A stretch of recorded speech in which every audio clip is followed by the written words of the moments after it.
Assalamualaikum, hai, bersama saya lagi Haikal, nutritionist kegemaran anda semua. So, hari ini saya akan berkongsi sedikit sebanyak cara saya meal prep. So, bila saya memulakan meal prep saya akan pastikan saya menggunakan 4S lah. Sekejap, sihat, senang dan juga sedap. So, tak ada saya cakap banyak. Kenapa saya menggunakan 4S ni adalah untuk membantu saya lebih konsisten lah ketika berdiet ni. So, jom. So, bahan-bahan utama untuk meal prep kita hari ini adalah salmon 200 gram. And then kita ada tomato 1 biji yang akan dipotong 4 segi ataupun dadu. Kita ada olive oil, kita akan menggunakan dalam 1 sudu kecil. 4 ulas garlic yang akan dicincang halus ataupun dilumatkan, dan juga 3 ulas garlic lagi akan dihancurkan saja. Dan kita punya pembantu kita hari ini adalah spice blender. Untuk hari ini saya akan mencampurkan hot and spicy dan juga lemon garlic. Okey, kenapa saya suka menggunakan ni? Sebab dia dah sedia marinate kan. So, tinggal letak je. So, kita punya meal prep kita akan lebih senang, mudah dan juga lebih sedap lah. Sebab dia tak ada salt ataupun garam yang meningkatkan sodium dalam badan kita. So, kita boleh letak banyak-banyak bagi dia sedap. Untuk persediaan makanan yang lebih sihat, kita akan bakar menggunakan oven. So, sebelum kita mulakan proses penyediaan salmon kita, pastikan kita akan panaskan oven kita sampai 180 dan api atas bawah lah untuk memanaskannya. So, okey, jom.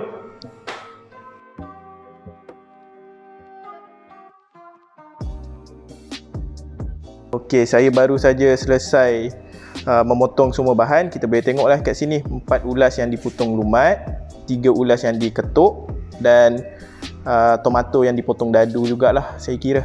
Okey, so sekarang kita akan marinate kita punya salmon. Dan proses yang saya gunakan adalah kita akan bagkan salmon ni menggunakan aluminium foil lah, lebih kurang macam steam juga. Okey, pada awal mulanya kita akan letak 1 sudu kecil olive oil. Sikit je, sebab salmon ni adalah ikan yang sudah berlemak. Tapi lemak daripada salmon ni lemak yang sihat, dan olive oil pun kira yang sihat. Dalam salmon ni kita akan ada omega 3 iaitu polyunsaturated fat, dan dalam olive oil ni kita ada monounsaturated. Bagus untuk kita punya brain kita dan juga kita punya heart function lah. And then kita akan letak minced garlic kita. Yang ni pandai-pandai lah adjust, kalau ada banyak sangat tu ikut kesesuaian juga. And then kita akan gunakan spice blender lah. Kenapa saya gunakan hot and spicy? Dalam resepi asal kita tak ada menggunakan hot and spicy pun, tapi saya letak sebab orang Malaysia sukakan sedikit kepedasan. So kita letak dalam 1 sudu teh.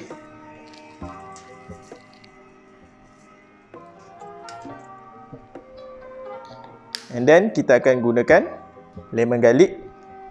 Lemon garlic ni selalunya digunakan ketika memasak dengan ikan lah, sebab dia lebih mesra dengan ikan berbanding daging. So saya akan letak. Yang ni pun ikut cita rasa. Kalau anda memang suka lebih berempah, boleh letak banyak. Kalau lebih kurang tak berapa suka sangat berempah, kita letak sikit je. So boleh tengoklah kat sini. Kita ada olive oil, kita ada minced garlic dan juga kita punya hot and spicy. So kita marinate dia dulu.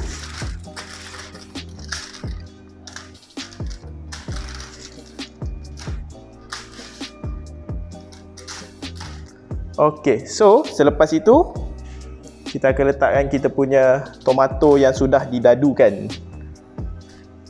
Rasa masam ni juga akan membangkitkan lagi rasa lemak daripada salmon tu sendiri.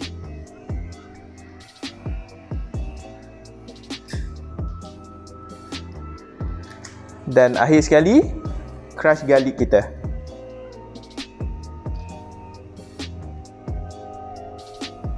Okey, selesai. Okey, kita dah biar rempah-rempah ni dengan salmon ni mesra dalam 10 minit. So sekarang kita akan bagkan dia. Untuk bagkan dia sangat mudah. Lipat dulu macam ini.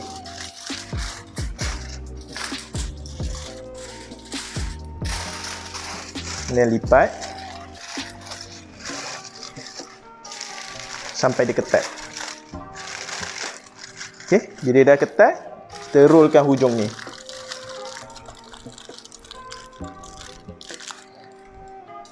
So kenapa saya suka menggunakan teknik ni? Sebab saya tak payah basuh pinggan mangkuk lepas ni. Ataupun terutamanya periuk. Periuk susah nak sental kan. So siap terus. Untuk orang bujang memang senang lah. Okay, so kita akan letak ke oven. Okay, so kita akan masukkan ke dalam oven. Oven pun sudah cukup panas. Kita letak. And kita akan letak dalam 15 ke 20 minit. Macam saya suka salmon saya tak berapa masak. So 15 minit cukup lah. Okey, masakan kita pun sudah siap. Kita boleh tengok salmon kita kira masak.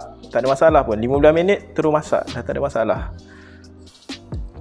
And kita boleh nampak kita punya tomato pun sangat masak lah. Saya suka tomato yang terlebih masak. Saya tak boleh makan tomato macam buah.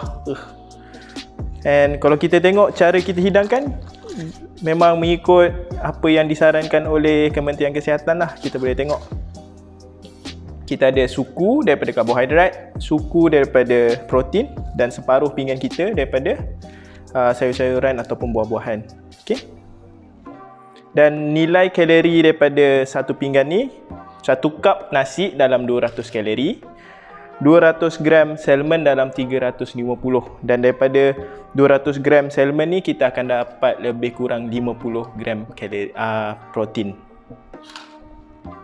Okay?